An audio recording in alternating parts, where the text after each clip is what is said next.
राजस्थान को वीरों की भूमि कहा जाता है। अतिशयोक्ति नहीं कि राजस्थान का बूंदी जिला भी उस माटी के लाल को पैदा करता है जो देश की बॉर्डर पर सुरक्षा प्रदान हम सभी को करते हैं।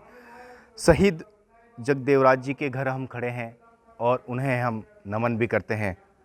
देखिए किस प्रकार आज उनके घर पर हम आए हैं और उन्हीं को हम याद कर रहे हैं, क्योंकि स्वतंत्रता दिवस अपने आप में एक अच्छा खासा हमारे लिए देशभक्ति का पर्व होता है और उन देश के जवानों को हम याद करते हैं। एक कहानी उन्हीं के परिवार से हम जानते हैं कि जो जगदेवराज जी थे, सेना में सेवाएं देने के बाद में सीआरएफ में आते हैं और अपनी सेवाओं के साथ में वो वीर गति को प्राप्त हो जाते हैं। कैसे सूचना आई पहली और क्या रहा उस पर? हम लोग 5 भाई बहन हैं। मैं उनकी सबसे बड़ी बेटी हूँ और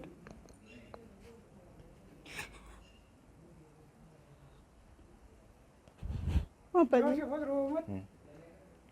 जी का एक्सीडेंट हुआ तो हम लोग बहुत छोटे थे, ज़्यादा कुछ जानकारी नहीं है। मेरी मम्मी को भी ज़्यादा कुछ पता नहीं था। तो पापा जी का एक्सीडेंट होने के बाद पापा जी के साथ के जो जवान थे वो आए थे यहाँ पे। उन्होंने मम्मी को पूरी बात तो नहीं बताई, लेकिन जो मेरे छोटे वाले चाचा थे उनको सब बता दिया था।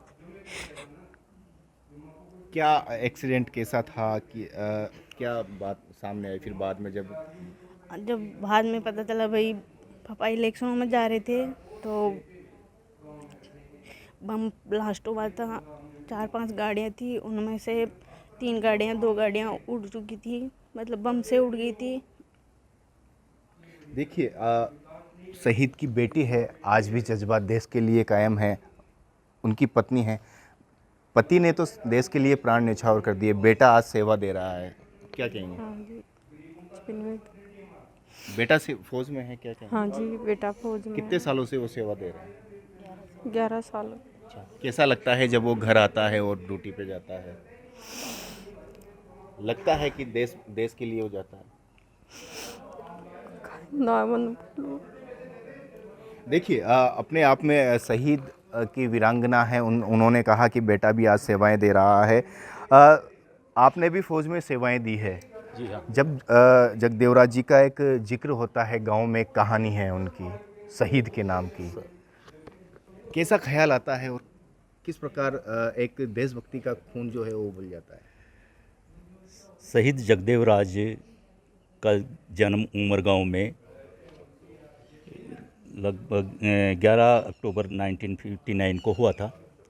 शहीद जगदेवराज पहले आर्मी में 11 ग्रेनेडियर बटालियन में सेवा उन्होंने प्रदान की और वहाँ से प्रीमेच्योर रिटायरमेंट के तौर पे वो 1985 के लगभग सेवानिवृत्त हो गए। सेवानिवृत्ति के बाद में साल भर वो यहाँ पे गांव पे रुके और दोबारा सीआरपीएफ में उन्होंने अपनी सेवाएं देने के लिए उन्होंने सीआरपीएफ ज्वाइन कर लिया।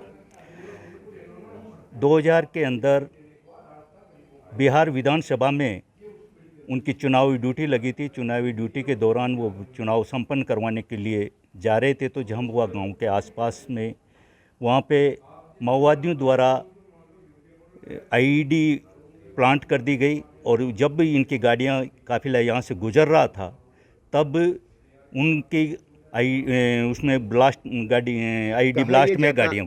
जब ब्लास्ट हुआ तो माओवादियों ने हथियार छीनने का प्रयास किया, लेकिन जो शहीद जगदेवराज जी है वो उनसे संघर्ष करते रहे। हाँ, उस समय पे जैसे ही आईईडी ब्लास्ट हुआ तो 5 सैनिक तो तत्काल वहाँ पे सीआरपीएफ के जवान ऑन द स्पॉट डेथ हो गए और शहीद जगदेवराज जो आईईडी ब्लास्ट के झटके से वो उछड़ करके दूर झाड़ियों में जा गिरा था।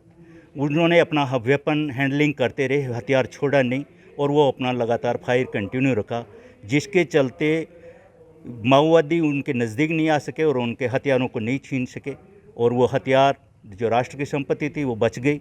और जगदेवराज का 12 फरवरी को जो वहाँ पे हॉस्पिटल में एडमिशन के दौरान 11 को इंसिडेंट्स हुआ और 12 तारीख को उनका वो वीर गति को प्राप्त हुए। जब हम उनके जज्बे को और उनके देखते हैं तो पहली बात तो उमर गांव पहले से ही देशभक्ति के नाम से जाना जाता है। ये एक सैनिक गांव के नाम से जाना, आदर्श सैनिक गांव के नाम से जाना जाता है। यहाँ की माटी में ही ऐसा जज्बा है कि यहाँ से पैदा होने वाला और जो सैनिक सेना में जाता है वो अपने अंदर वो जज्बात रखता है कि डू एंड डाई का उनके अंदर वो समर्पण होता है देश के लिए। ये अपनी स्वयं की माता से ज़्यादा राष्ट्र भारत माता को सम्मान करते हैं।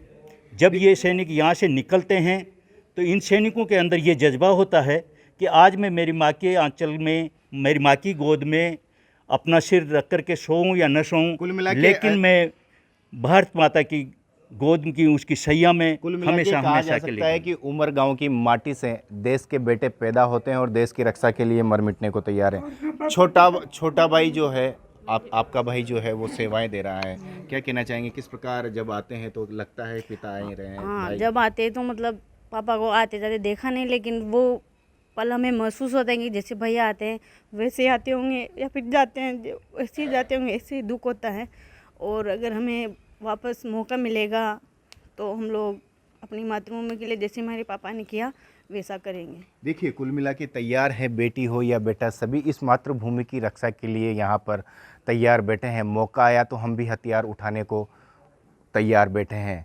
अपने आप में कहा जा सकता है कि ऐसी शख्सियत जो हमें सुरक्षित रखती है और इस देश की सीमा पर हथियार लेकर डटे रहते हैं, ना बच्चों की परवाह करते हैं ना पत्नी की, लेकिन आखिरी गोली और आखिरी सांस तक वो इस लड़ाई को लड़ते हैं। ऐसी शख्सियतों को हम भी सलाम करते हैं। सहयोगी रवि के साथ राजस्थान तक के लिए बूंदी से भवानी सिंह।